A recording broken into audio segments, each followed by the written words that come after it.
Sejam bem-vindos. Sejam bem-vindos.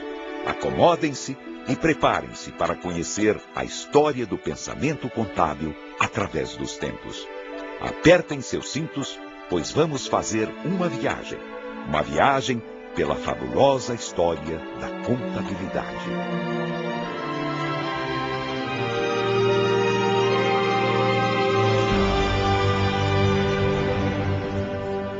O homem primitivo já praticava uma contabilidade rudimentar ao contar seus instrumentos de caça e pesca e seus rebanhos.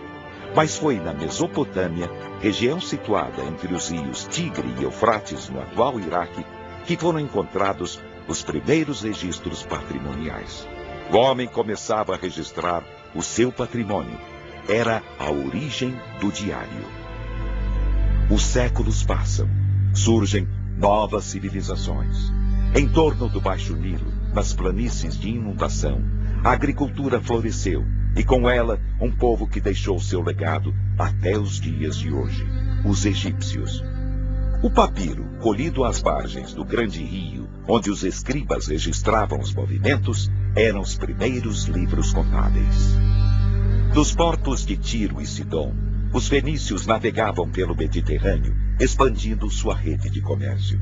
Foram eles os primeiros a desenvolver as trocas em bases monetárias e simplificaram os registros por símbolos. Da Península Itálica vieram os romanos.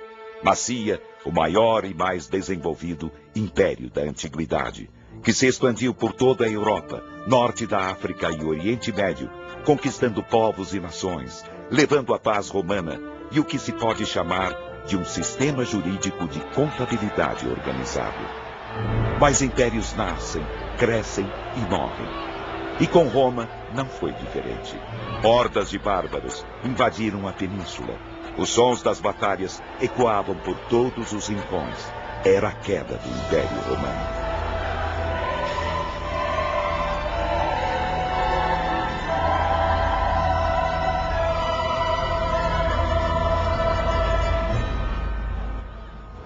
O tempo não para. Vamos continuar a nossa viagem. Vamos avançar alguns séculos. Vamos para o final da Idade Média e para o Renascimento.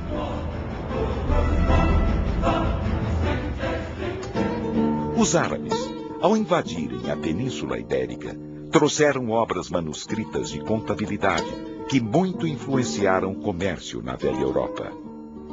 Comércio este que floresceu nas cidades italianas de Veneza, Gênova, Florença e Pisa. Os comerciantes necessitavam de uma escrituração capaz de refletir os interesses dos credores e investidores e que era, ao mesmo tempo, útil nas suas relações com os consumidores e fornecedores. A sistematização da contabilidade estava a caminho. Também as artes e a ciência se desenvolviam. O mundo deixava a idade das trevas. Era o Renascimento. E com ele a figura de Luca Pacioli, frade franciscano, autor de uma obra que expõe o método das partidas dobradas, princípio contábil, segundo o qual todo lançamento a crédito numa conta faz com que surja outra conta, onde é registrada a mesma importância a débito. Agora, estamos no ano de 1500. Era descoberto o Brasil. E com a instituição do governo geral, chegaram os provedores da fazenda, que acumulavam este cargo com o de contador. Eram os nossos primeiros colegas em solo brasileiro. Com o desenvolvimento da colônia, cartas régias passaram a regulamentar os princípios contábeis e instituíam cargos e funções na administração fazendária. Em Portugal, em 1770, foi baixada a lei que regulamentava o exercício da profissão contábil. E a partir da vinda da família real para o Brasil, iniciava-se o ensino contábil em terras brasileiras com a instalação em 1810 da Aula de Comércio da Corte. A partir daí, novas escolas eram fundadas, disseminando o ensino e desenvolvendo normas e métodos. A mais antiga instituição profissional e cultural da ciência contábil que se tem notícia no Brasil É a Associação dos Guarda-Livros da Corte, fundada em 18 de abril de 1869, na cidade do Rio de Janeiro. A classe contábil se organizava. Mas para chegarmos ao ponto que estamos hoje, muita água correu, isto é, muitos anos se passaram. Vamos, então, para o século XX. Em 1905, os diplomas da Academia de Comércio do Rio de Janeiro e da Escola Prática de Comércio de São Paulo eram reconhecidos como oficiais. De lá para cá, observa-se uma história de lutas, com a fundação de associações profissionais, sindicatos e institutos. Em todos estes organismos estava o fio condutor que levaria à criação dos Conselhos Federal e Regionais de Contabilidade. Em 1924, realizava-se no Rio de Janeiro o primeiro Congresso Brasileiro de Contabilidade, que foi enfático ao recomendar a aprovação de uma lei para regulamentar o exercício da profissão. Mas para chegar a este objetivo, foi preciso uma grande luta, em que não faltaram idas e voltas de projetos que eram apresentados e não apreciados. Finalmente, o presidente Eurico Gaspar Dutra, através do Decreto-Lei número 9.295/46, reconhecia uma das profissões mais antigas do Brasil. Devemos tudo isto à tenacidade de homens como o professor Francisco Dáurea, o professor Frederico Hermann, o senador João Lira, o professor Hilário Franco e outros que, com seu trabalho incansável, ajudaram a consolidar a profissão.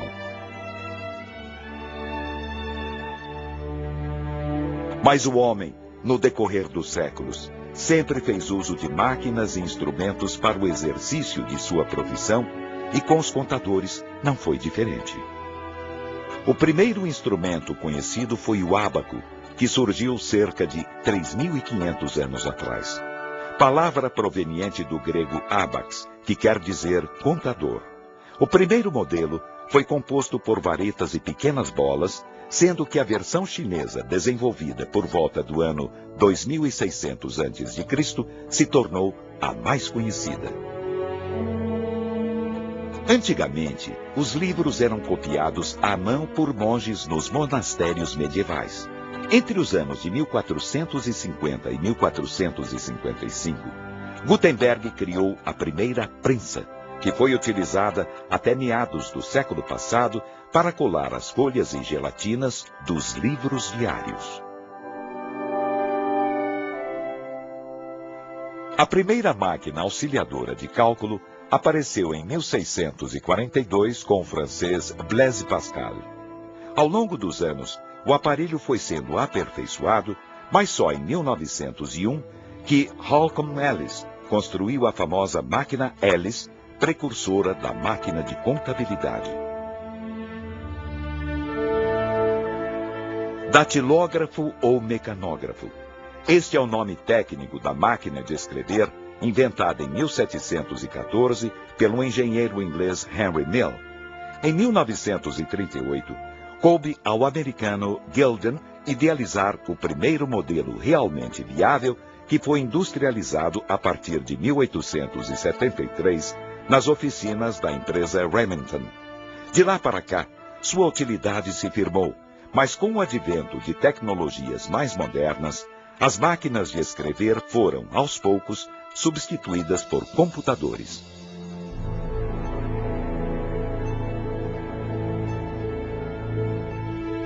E aqui termina este passeio pela fabulosa história da contabilidade. Espero que tenham gostado. Mas uma coisa é certa, nós temos passado, temos história. E por isso, podemos sentir orgulho desse patrimônio construído através dos séculos e visualizar o futuro de frente.